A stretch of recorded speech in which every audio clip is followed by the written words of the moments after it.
Jmenuji se Ivo Štěpánek, jsem z Technického muzea v Brně.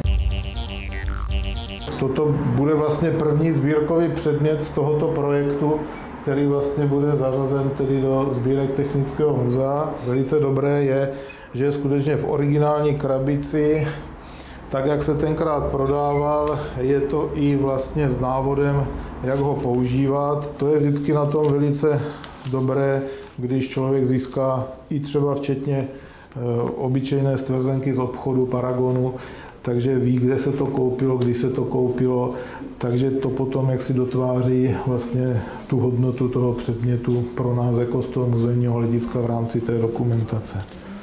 Pokud nám bude chtít někdo něco vlastně takovouto formou věnovat, tak vlastně existují dvě cesty. Jedna cesta je tedy se přímo spojit s námi, s Technickým muzeem v Brně, a nebo ta druhá, to je právě ten projekt, který vlastně teďka začal běžet. Je to ta jednodušší cesta, že vlastně pokud si řeknete, že chcete, aby to sloužilo nějakým způsobem dál, ať už si to vezme někdo domů, nebo si to vezme ta instituce, tak vlastně jít tou cestou, že to odvezete na Škrobárenskou ulici, kde de facto je sběrný dvůr, který se tímto vlastně zaobírá, kdy vlastně v určitých intervalech z tohoto dvoru budeme kontaktováni a budeme si vlastně tam tyto věci vybírat.